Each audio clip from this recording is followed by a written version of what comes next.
Jeff Bezos, the founder of Amazon, has been doing a little shopping of his own. For sale, one American newspaper, famed for bringing down President Nixon in the 70s, but recently in trouble thanks to the internet. Yours for $250 million in cash. A great opportunity, but new owner must be willing to accept losses. Sound risky enough? Jeff Bezos has done it before.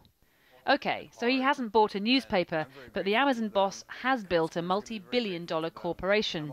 And he understands the internet, the key to the Washington Post's future. That at least was the pitch to stunned staff when the news was announced. The internet is transforming almost every element of the news business, shortening news cycles, eroding long, reliable revenue sources, enabling new kinds of competition, some of which bear little or no news gathering costs.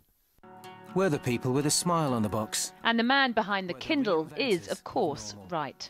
Sales at the Washington Post, like every other newspaper, have plummeted in recent years as advertisers spend more of their dollars online. Papers, including the Post, have tried to stop the rot by charging for online subscriptions. But with so much news available on the web and Twitter for free, the future looks bleak. Something Bezos would have discussed with the paper's boss, Donald Graham, when they met less than a month ago. This year, 2013, would be the 7th straight year of significant declining revenues.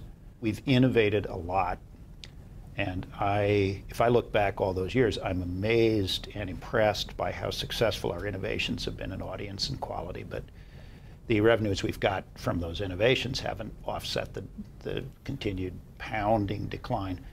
Of course, Don Graham isn't just any CEO. He's a member of the same family that have owned the paper since buying it out of bankruptcy in 1933. In the 70s, it was floated on the stock exchange and published what is still its most famous story. Immortalized in film, the theft of government documents from the Watergate offices in Washington would eventually lead to the resignation of President Nixon. This whole thing is a cover-up. It's right on our nose. And cement the paper and its two investigative reporters, Woodward and Bernstein, into history. Many thought the Grahams would never sell the paper, but former senior execs say they trust the decision. I think it's actually potentially really exciting news for the Washington Post, and it's an indication of the Graham family's, sort of deep care for the institution of the Post, because they're essentially giving it to a steward for the next generation. So what will Mr. Bezos do? He admitted yesterday there was no clear plan yet. There is no map, and charting a path ahead will not be easy.